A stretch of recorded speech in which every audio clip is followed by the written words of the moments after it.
อกราบสบายดีพ่อแม่ FC เนาะพี่น้องแฟนเพลงมิตรหมอแคนแฟนหมอลำทุกท่านเนาะมื้อนี้ก็มาพบพ้อกับญาติฝ่ายพี่น้องมื้อนี้ก็บ่มีหยังหลายดอกใกล้สิเที่ยงเนาะก็สิมาเฮ็ดอาหารแต่ว่าเมนูอาหารมื้อนี้ก็คือแกงเห็ดปวกพี่น้องแต่ว่าล้างยังบ่ทันแล้วเนาะตอนนี้ยังอยู่ในขั้นตอนการล้างเนาะปวกก็เฮ็ดปวกสีบ้านๆเนาะพี่น้องก็บ่หลายดอกประมาณว่าแกงหนึ่งนี่ล่ะเพิ่นว่าพอดีแซ่บเนาะ อันนี้ก็คือผักเก็บมามื้อเช้าผักสะเม็ดกินกับแจ่วปลาแดกพี่น้องลาบกับก้อยก็แซ่บอันนี้แม่นผักกะแยงเนาะเก็บมาจากสวนพ่อปลูกไว้กินเองบ่ได้ซื้อดอกของมันนี่ก็เก็บมาแต่ต้นสวนหลังบ้านคือกันเนาะเฮิงละเด้พี่น้องบ่ได้ฟังเพลงฟังรำเนาะมื้อนี้ก็สิมาซ้อมรำนำพี่น้องล้างเฮ็ดไปนำซ้อมรำไปพร้อมเพิ่นว่าย้านลงเด้มอสิออกงานน่ะเพราะว่าออกพรรษานี่ก็มีละ2-3งานเนาะ งานลำเหลืองเนาะก็สิมาซ้อมก่อนนั้นตอนนางไอสิตายซะเนาะพี่น้องตอนผัวสิหนีปากว่าซั่นตอนผัวสิขี่ม้าหนีปากก็สิคือจังไดก็ฟังเบิ่งเนาะพี่น้องเนาะว่ามันสิเป็นจั่งใดอันนี้ก็เฮ็ดเวียกไปนำเนาะก็รำไปพร้อมนั่นล่ะเสริมสร้างบรรยากาศเนาะเมียของโตยังโสถิม บ่ทวงถามยามบ้านลงเมืองของจมอยู่ใต้ยังดอนไม้บ่ลมนำเสียงบ่ลึมบึมบำกำทางลางสิพังลงจากว่าองค์บิดา เป็นจั่งใดเดี๋ยวนี้สมบัติมีกองของเครื่องแหวนทองน้องเคยใส่ติดกายมาคากะหล่นสิย้อนทิ่มได้จั่งใดย้านมาไปบ่ได้บังคับไอให้โยนกองตกเป็นของไหลลงทงของเฮือนเขาห้วยกองสีมีน้ำเว้าเอาตำนานนั้นมาว่ายังนักมาอยู่โอนโตน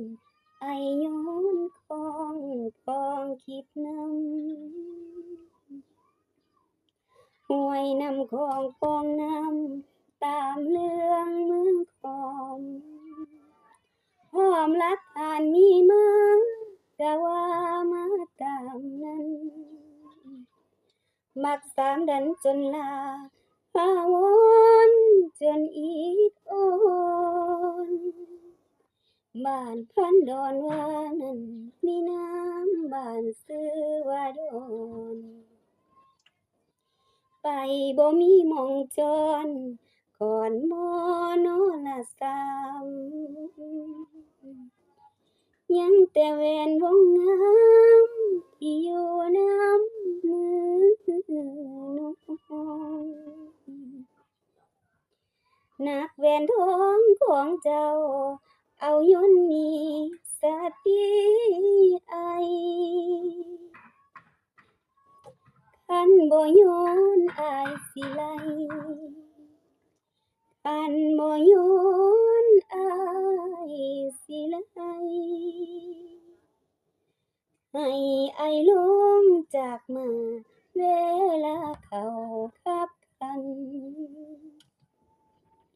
ซื้อน้องแหวนว่านั้นเป็นบ้านบอนอายยนต์แหวนหน้าควดแปนเป็นว่าตั้งซื้อน้องแหวนไว้ควาดไว้หลายก็เลยจอเอาหางงอขึ้นฟ้าใส ขอไอตกจากมาป้าแดงท่าน้องแน่เด้อ เอยหัวนางเอยก็จบไปพี่น้องเป็นจั่งใดเนาะอินเนอร์อารมณ์มันก็สิบ่มาปานใดคือเฮาเล่นอยู่ในเวทีหรือว่าเข้าเรื่องเข้าราวมันเนาะอันนี้ซ้อมซื่อๆเด้อพี่น้องถ้าผู้ใดอยากเบิ่งตัวจริงอยากฟังตัวจริงก็มีแต่ว่าจ้างหมอลำเพชรพันล้านเนาะว่าอยากฝากสังกัดอยู่หั้นเนาะ ก็สิเว้าว่าจั่งใดก็อย่าเนาะสิว่าเป็นนางเอกประจำทีมงานให้เพิ่นเนาะพี่น้องแล้วก็รับแต่งเพลงแต่งรำเด้อพี่น้องค่าครูค่าค่ายก็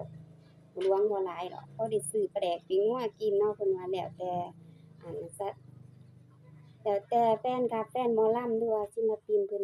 มักเพิ่นชอบเนาะเพิ่นก็มาใช้บริการเนาะก็เฮ็ดไปเรื่อยๆอันหนึ่งความมักความรักนี่ล่ะนี่ล่ะพี่น้อง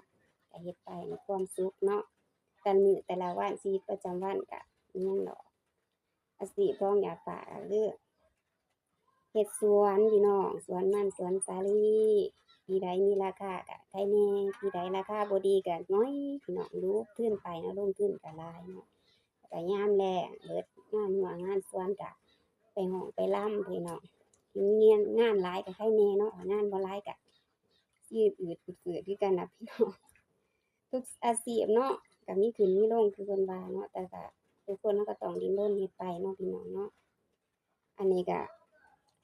เว้าสู่กันฟังเล็กๆน้อยๆเนาะมีแต่ว่าก็สิจั่งน้อยเล่าชีวิตการเป็นอยู่ครอบครัวให้พี่น้องเราเบิ่งแต่เล็กแต่น้อยเนาะจั่งใดก็ผู้ใดที่เลื่อนผ่านมาเห็นคลิปนี้ก็ฝากติดตามให้กำลังใจช่วยซัปพอร์ตสนับสนุนแหน่เด้อพี่น้องอยากสร้างรักสร้างแพงอยาก มีสัมพันธไมตรีมีคนหักคนแพงมีคนซัปพอร์ตเนาะคอยเป็นกำลังใจให้กันและกันส่งเสริมศิลปินบ่ว่าสิอันนั้นดอกก็บ่ได้หวังว่าสิเด่นสิดังสิรวยดอกพี่น้องขอมีชื่อฝากเสียงไว้ในอกอ้อมใจอีกจักคนเด้อพี่น้องเด้อคนลาวใต้เนาะคนแกงจังหวัดตากเมืองเพิ่นท้องนั่นแหละอยากก็ได้ เว้าไปเว้ามาล้างก็สิแล้วแล้วได้พี่น้องพอล้างแล้วมื้อเช้าแต่มันบ่ร้อนพี่น้องก็เลยแช่ปากแช่น้ำเกลือเนี่ยแล้วก็มาล้างอีกรอบเนาะก็เลยถือโอกาสอืมเว้าพื้นเจ้าของให้พี่น้องฟังเล็กๆน้อยๆเนาะแล้วก็ฝากให้พี่น้องเป็นกำลังแห่งอกแห่งใจเนาะช่วยซัปพอร์ตช่วยสนับสนุนเนาะจั่งใดก็อย่าเด้อพี่น้องเด้อ จือหน้าจำตาฝากชื่อฝากเสียงเนาะถ้าว่าศิลปินท่านใดเพิ่นผ่านมาเห็นคลิปนี้อยากได้ผลงานเพลงผลงานรำใดก็ทักทายเข้ามาติดต่อเนาะอันถ้าผู้ค้าขายก็บ่ว่ากันต่อโอ้ร่วมกันได้เนาะถ้าผู้ใดสนใจหมอลำเรื่องอยากจ้างไปพบไปงานบุญงานบวชงานกฐินต่างๆเนาะเพราะว่าเพชรพันล้านเฮาสิมีครบวงจรมีทั้งรำซิ่งรำสีพันดอนรำนางพี่น้องแล้วก็รำเรือเนาะ ยินดีรับใช้บริการพี่น้องทั่วประเทศลาวเนาะพี่น้องหรือว่าสิข้ามฝั่งไปไทยก็ได้เนาะยินดีเนาะสำหรับคลิปนี้ก็สิเอาส่ำนี้ก่อนเนาะพี่น้องเนาะก็สิได้แบ่งกินให้ทางครอบครัวเพิ่นเนาะเพราะว่าเพิ่นก็เฮ็ดเวียกมื้อนี้ก่อกำแพงหัวหน้าบ้านให้อันเพื่อนข้างๆเนาะมันก็ฮอดเวลาละจังได๋ก็ขอจบส่ำนี้เด้อพี่น้องเด้อฝาก คลิปต่อไปเนาะมีหยังสิมาเว้ามาเล่าให้ฟังก็ติดตามเนาะสุดท้ายนี้ก็ขออวยพรไส้ให้พี่น้องทุกคนที่เดินผ่านมาเห็นคลิปนี้จงมีสุขภาพเข้มแข็งร่ำๆรวยๆหมดทุกผู้ทุกคนเด้อพี่น้องเด้อบ๊ายบาย